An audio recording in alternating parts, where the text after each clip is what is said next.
pod. We'll do all the, the pleasantries and all that. For those of you watching on YouTube, please subscribe to the channel, like the video, drop your comments down below, especially if they're agreeing with our points. That will be greatly appreciated. If not, we'll also debate you in the comments as well. We love that. And for those of you listening on Spotify, Apple, or any of the other the audio platforms, please follow, give us a 5-star review. All of that helps with the algorithms and getting out to more viewers and listeners and expanding the podcast. So yeah, it's greatly appreciated. Let's go on to the Arsenal game then, the big game of the weekend. Directly after the West Ham United game, actually. 4:30, Sky Sports, Gary Neville doing all of his oohs and whatever. Arsenal 2, Liverpool 2. I've seen conflicting kind of analysis on the first half, because I've seen some people say Arsenal started well, and I've seen some people say Arsenal started slow. And that the goal by Saka kind of puts a different slant to that beginning, and it wasn't the greatest start. But what do you think, first of all, with that start? Were you impressed by how you guys started the game, and obviously Saka's goal? I mean, bloody hell! I've never seen Robertson twisted up like that in my life. It was honestly a beautiful sight. Even as a Liverpool hater and an Arsenal hater, I loved it. It was beautiful. Yeah. I think we started very well, actually. I think they grew into the game really well. I got the impression, I was speaking to a Liverpool supporting friend of mine, and I think they're the idea is kind of taken hold in that fan base that like Robertson's legs are gone. He's come back from a long-term injury. So he's played a lot of football. Like there was a point in my life where it's like literally any time I turned on the TV, Robertson was playing, like going back to the pandemic and straight through. It's interesting to see it, but like Saka had him on toast. He's got to do better there. I remember there's like a bit in Sky Sports in the studio where Jamie Carragher's like, "Oh, can Van Dijk do better?" Like, what's Van Dijk supposed to do, man? What can he do, man? He's got him up against the touchline. The keeper's there as well. Like the situation is in control. Like there's people arriving in the box. Van Dijk can't just vacate his position to go and put out a fire that Robertson should easily be able to put out. And then even when he beats Robertson, he has to find that finish. He has to like shoot it so hard and so high on his near post. No keeper can stop that. No. So it was just like this is one of those where you have to hold up your hands. Like sometimes it's just a good goal. But yeah, I thought 2-1 was probably a fair reflection. I thought Arsenal deserved it. Going into the break. Yeah, no, I agree. How did you see it? How was like with a more kind of neutral bent? Yeah, I mean, I'm probably not actually neutral with this game, to be honest, because I did want Arsenal to win, because there's no one in this land I hate more than Liverpool. So I wanted you guys to win. But I was a little bit more underwhelmed with the start. I have to admit, I'm kind of used to the Arsenal, like, especially at home, just like swarming people and going big in the first 10 minutes and just like suffocating people. I know we haven't seen as much of it this season. So maybe, that's me being nostalgic from last season, the season before, with you starting in that way. But I kind of expected that with the atmosphere, because it sounded like it was jumping, bro.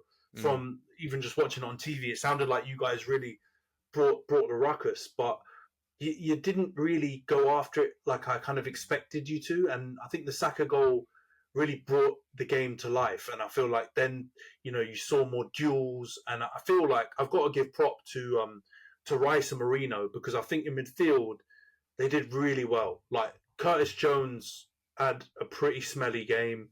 I think McAllister just looked so lightweight. And I think Gravenberch just had his hands full.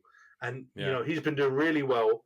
And he did still kind of, manage to hold his own to a certain extent. But I think Rice has had a slow start to this season. But I feel like that was his coming out party for this season. Like he was really impressive, both on set pieces. I think his cross for Marino's goal was outstanding. I think he flung one in like earlier. Marino should have scored it slightly earlier. So he was cooking up unbelievably from his set pieces. But just him and Marino, I felt like they kind of really imposed themselves on that midfield. And I don't necessarily kind of associate those kind of performances with those two. Like, I know Rice has got an engine. I know he goes up and down, but I feel like physically he was there. He was ready. Good. And Marino too. Like, I haven't seen that much from Marino, but I didn't think he was that type of player. I thought he was more like kind of a cultured, get the ball, play it kind of player. But he was putting himself about, and I think you just about shaded that first half, and I think 2-1 was fair. What do you think about all this set piece stuff? Because I know people are doing it for banter, but every time you seem to concede a goal by a set piece, it's like, oh, the set piece kings have got done on the set pieces. They're obviously not that good at it. But I feel like, the set piece that Liverpool scored, it was just like, it's pretty good. Kind of a bit of a domino effect, really. Like, it was a really good flick on, and I don't know how you could defend that much better, to be honest. But I don't know, what's your take on it? Because obviously the second and third goal, both set pieces, right? Positive and a negative. What was your take on them? I would imagine that it probably has something to do with the fact that Saliba's not on the field. True. Saliba and Gabriel have such a good understanding, and then I guess in set pieces where you're all kind of very close together, who has who and who has to stand in what place is much more important and somewhat intuitive, because it all happens in a second. And so, yeah, maybe that's a kind of easy explanation for it. Arsenal just didn't have the set piece guys there. It's interesting you mentioned about Marino, because I thought I've actually been a little bit underwhelmed with Marino. No, me too. I don't. This is the first time. I don't really see what he's supposed to bring in that Arsenal midfield, because he's supposed to be in the kind of the left-hand side of that, which is Ødegaard's role. Obviously, he's not going to be Ødegaard. Ødegaard's a kind of one-of-one special player. I'm not quite sure if he's supposed to do the same thing as Rice. If they're kind of like 2 8s, and then you kind of have Rice. How are they playing at the moment? They're playing kind of with like Trossard on the left, Marino on the right, Rice a little bit further back, Partey at right back in this instance. Yeah. I'm not really sure what the balance is. It does seem that like Marino and Rice are very, very similar to me. And Trossard is not, he's not having the best of times, and he's way too lightweight for midfield. So that's also probably another thing that I was going to say. That's probably another reason why you don't see that kind of blitz in Arsenal playing teams off the field, is that we don't have that lineup of death of, Partey, Ødegaard, Rice. And this, like, you can't get the ball back. Like, you just pin back in your half, and every time you kick it long, Saliba's carrying it back into midfield. I think that's kind of where we are at the moment. We just don't have those. The injury situation being what it is, we can't play the same way that I think we'd want to play. However, we are doing the right thing, which is doing what we can, to stay competitive and to not just lose games like. That's the best you can do, I think, in the scenario that we're in at the moment. Minus the Bournemouth game, yeah. Minus the Bournemouth game, of course. Minus the Bournemouth game. But yeah, all right, yeah, no, I kind of agree with you. I think I've kind of avoided all this, like, oh, we've got injuries chat, because I feel like teams always do that when they get a few injuries. Like, we get the violins out. But from a set piece perspective, from a fluidity perspective, you guys have lost enough players that it's going to have an impact. So I think it's fair to point that out. I think it's different for Liverpool, because I've heard them also kind of combat that narrative when they've heard it and said, we don't have Alisson, we don't have Jota. And I understand those are important players, but I don't think they're that pivotal to a style of play for Liverpool. I just think that they are top quality.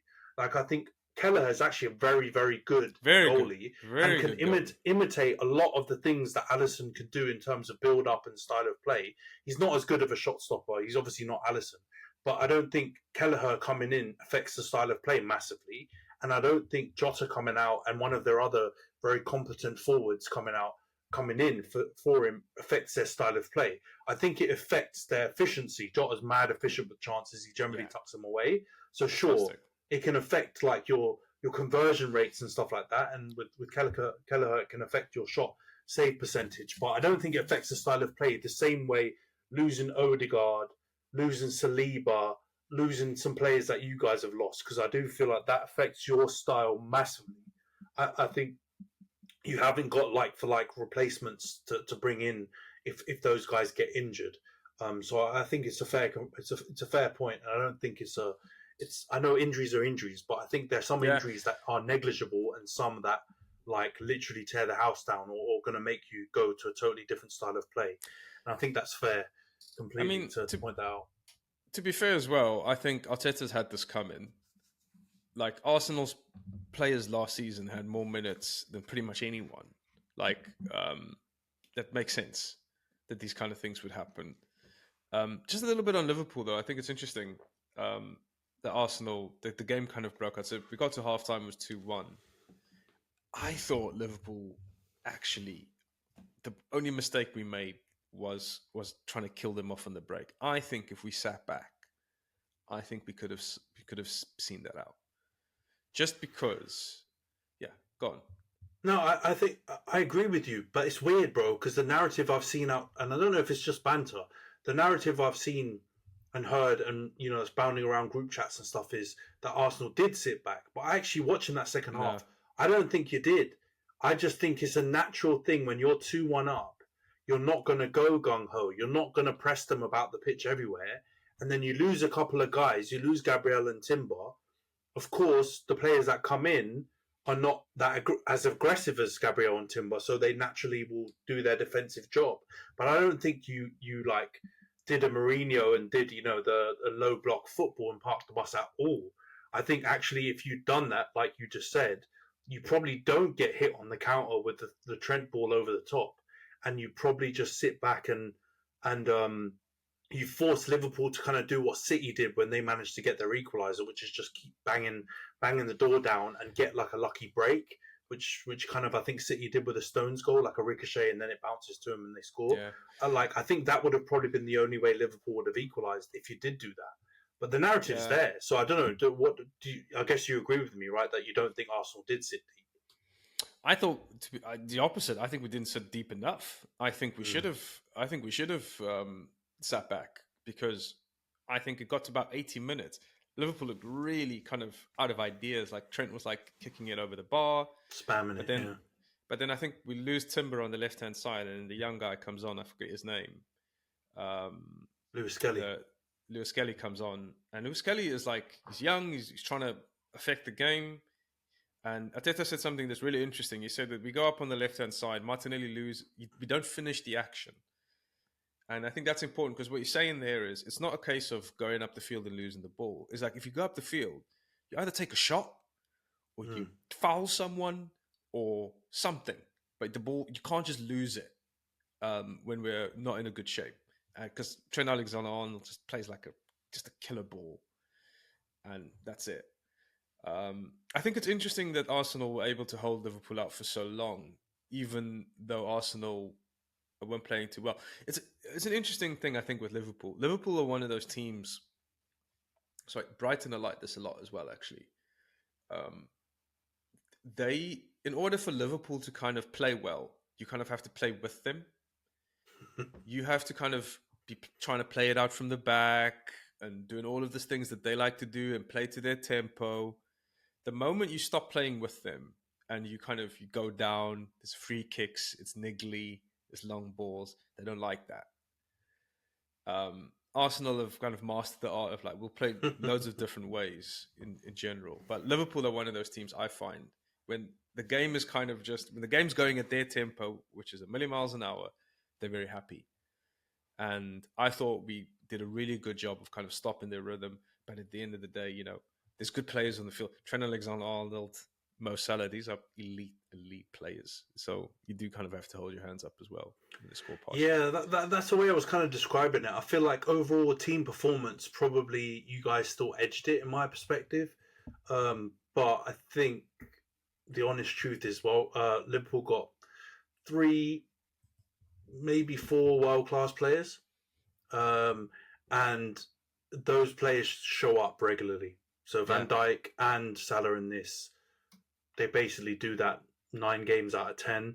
Have come up big and pulled the result out, and I think that's an equaliser in a game of football. If you've got that bit of stardust and those world class players, you can have 11 of 8 out of 10, 9 out of 10 players. But if you've got 3 or 4 10 out of 10s that can balance it out, and I think that's what happened. What's your take, real quickly, before we wrap up this segment, on the disallowed goal? Because I have seen some fans outraged by it, quite upset, going against, what you said earlier, the kind of us against the world type thing with the referee. Because I don't think Anthony Taylor had the greatest game. No. What do you make of it? Because I think it was disallowed for a Kivior foul on Szoboszlai, right? I think he jumped over him and headed the ball, and that's the foul that was given. What do you make of it? Very soft foul. Not a foul for me. I think throughout the game he's been kind of reffing those fouls very loosely. There's plenty of games or plenty of situations throughout the game where he's doing this, where he's telling players to get up. He wasn't letting players buy cheap fouls. And in that instance, that was a very, very cheap foul. So that was annoying. That was annoying. Although I do get the impression there were things that happened subsequently that probably suggest why it wouldn't have been a goal. Is that Havertz jumped up, the ball touched his arm. His boot was really high when the keeper came in for the ball as well. So there's probably other things that it would have been overturned on, but not that foul, not the foul that he gave it for. But I'm kind of agnostic at this point. I was like, yeah, to be honest, like let's leave that as it is. I don't think that's an important talking point for the Arsenal in this instance. Yeah, I don't think he was great, the referee, but I don't think he had like an absolute howler.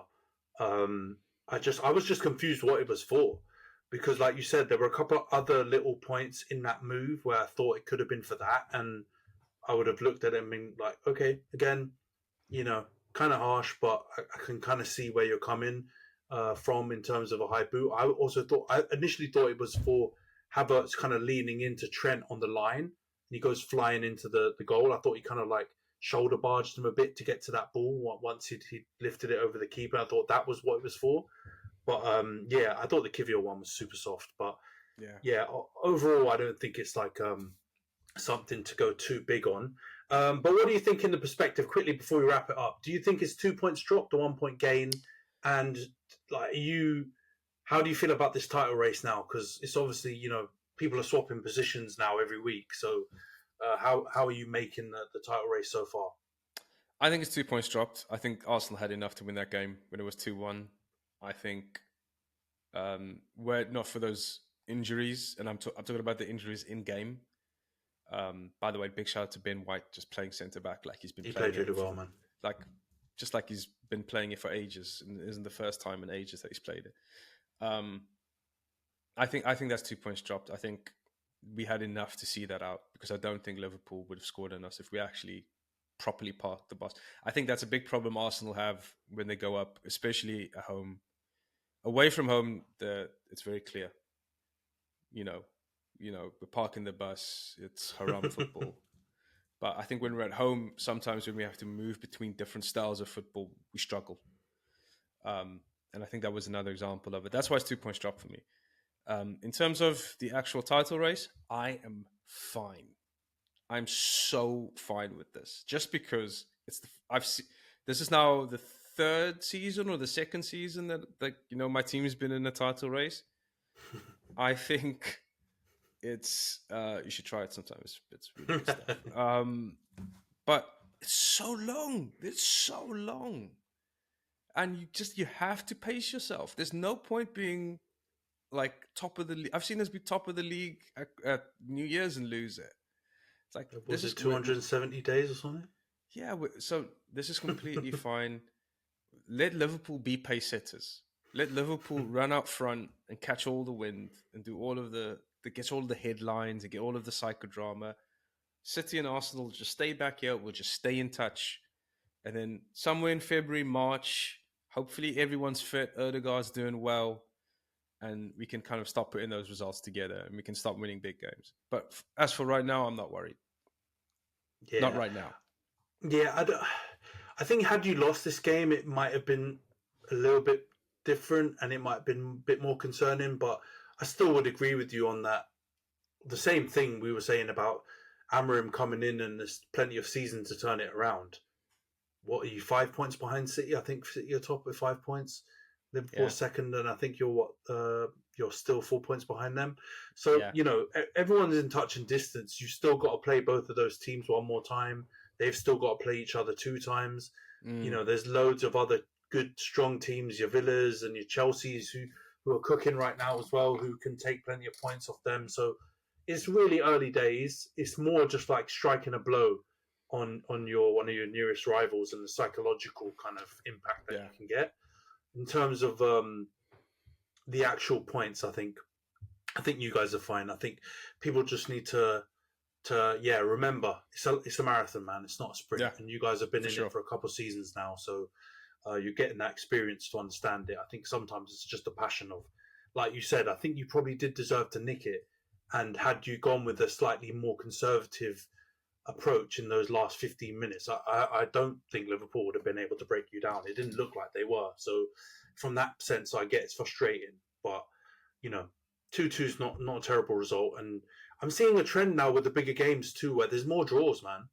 There's more draws in these big games between Liverpool and City, and Arsenal and City and Liverpool, and there's a bit more kind of awareness of not wanting to take the loss home and away. So